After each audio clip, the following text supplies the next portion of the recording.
The circus surrounding the potential clash between Gervonta Tank Davis and Jake Paul has ignited a storm of emotions, outrage, and intrigue in the boxing world. What was once thought of as a gimmick, YouTubers stepping into the ring against washed-up veterans or fellow entertainers, has now escalated into a situation where one of boxing's most dangerous champions, Tank Davis, is being paired with a social media star turned celebrity fighter, and the reaction has been as explosive as you'd expect. From furious fans to angry fellow fighters to concerned analysts, the debate rages on. Is this spectacle good for boxing? Or is it yet another embarrassment for a sport already struggling with its own credibility? When footage surfaced of Jake Paul sparring with Shakur Stevenson ahead of the supposed fight with Tank, the boxing community erupted. Tank, never one to hold back, reacted with venom. He dismissed the entire idea of Jake preparing with Stevenson as irrelevant. According to Tank, no sparring, no training trick, and no publicity stunt could prepare Jake Paul for what awaited him on fight night. He declared with certainty that the ring would expose the truth, that Jake was a pretender, and Tank would show his real power when the lights came on. His words carried the tone of a man insulted not just by Jake's audacity, but by the sport itself for allowing this matchup to gain traction. Yet the irony in all this is impossible to ignore. While Tank blasted Jake Paul and his choice of sparring partners, others like Shakur Stevenson saw an opportunity to remain in the conversation. Stevenson openly admitted that sparring Jake Paul helped keep his own name in headlines, a move many analysts saw as blatant publicity-seeking. After all, when Terence Crawford fought Canelo Alvarez, Jaron Ennis had sparred with Canelo to prepare for Crawford. Stevenson, critics argued, was simply following the same playbook. Complain about a fight being a circus, while simultaneously dipping into the circus tent for some of the spotlight. Money, as always in boxing, sits at the core of this drama. Analysts have been blunt. Tank Davis is chasing paydays, not legacy. After pocketing more than $40 million in his fight with Ryan Garcia, Tank's focus appears to have shifted almost entirely toward financial gain. Facing Jake Paul, another crossover spectacle, could bring in similar numbers, 40, maybe 50 million, and that's life-changing money even for an established champion. Observers argue that at this point, Tank isn't motivated to face the likes of Shakur Stevenson, Devin Haney, or any other elite fighter unless promoters put Canelo money on the table. Why risk his reputation against dangerous competition when Jake Paul promises enormous profit with relatively lower risk? That's the part that infuriates boxing purists. Shakur Stevenson went so far as to call Tank disrespectful to the sport. To Stevenson, Tank's decision to choose a YouTuber over a legitimate champion felt like an insult to everything boxing stood for. Stevenson labeled it ducking, plain and simple. He argued that real fighters take on real challenges, and Tank's refusal to step into the ring with him spoke volumes. Fans who once praised Tank for his knockout power are now split, half calling him a smart businessman, half branding him a sellout chasing easy money. Tank's response? Pure indifference. He made it clear he doesn't care what fans or critics say. In his eyes, fans are fickle. One bad performance and they'll abandon a fighter overnight. So why should he bend to their demands? Why should he risk his career to satisfy people who dissect his personal life and turn on him in an instant? Tank's stance reflects an unapologetic approach to boxing in the social media era. It's not about pleasing everyone. It's about controlling your own destiny. Meanwhile, seasoned voices like Michael Jai White and Daniel Cormier have shredded the legitimacy of the event.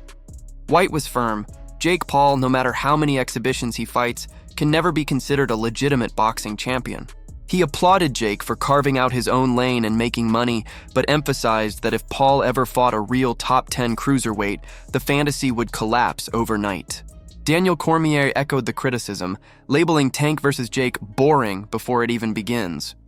He couldn't fathom why Tank, a world-class champion, would take on Jake Paul when the stakes aren't competitive and the matchup screams gimmick. To Cormier, it wasn't about entertainment, it was about a lack of purpose. And yet, despite the outrage, everyone knows the uncomfortable truth. People will watch. Commentators admitted it with a mix of shame and honesty. The fight may be ridiculous, but it will pull in massive numbers. The curiosity is too strong. Tank Davis, a natural lightweight who typically fights at 136 pounds, standing across the ring from Jake Paul, a near heavyweight known for knocking out aging fighters. It's a bizarre clash that's impossible to look away from.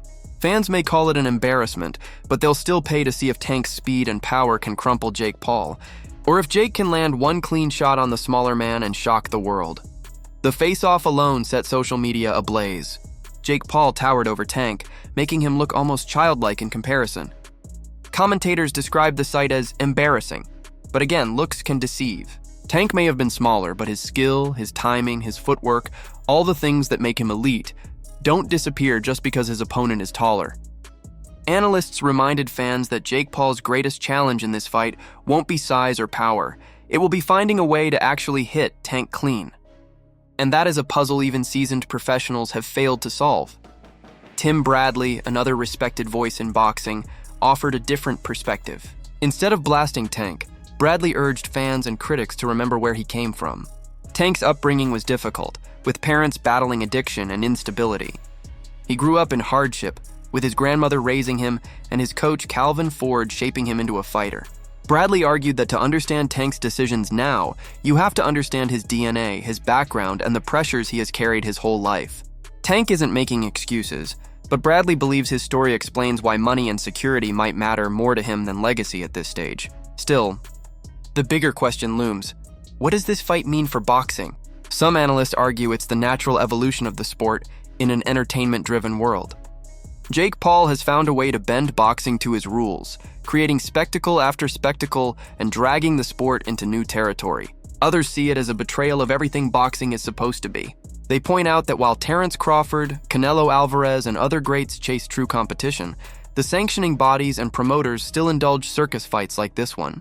The result is a sport divided between purists and promoters, integrity and entertainment. Jake Paul's business strategy is undeniable. He picks opponents carefully, ensuring every fight generates intrigue, even if it doesn't make sense from a competitive standpoint.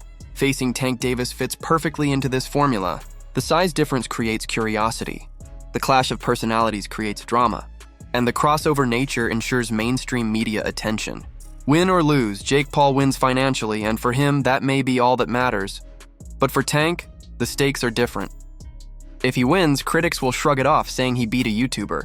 If he loses, even in a fluke, his reputation as one of boxing's most dangerous fighters could crumble. That's the paradox of this matchup. Jake Paul has nothing to lose, while Tank risks everything.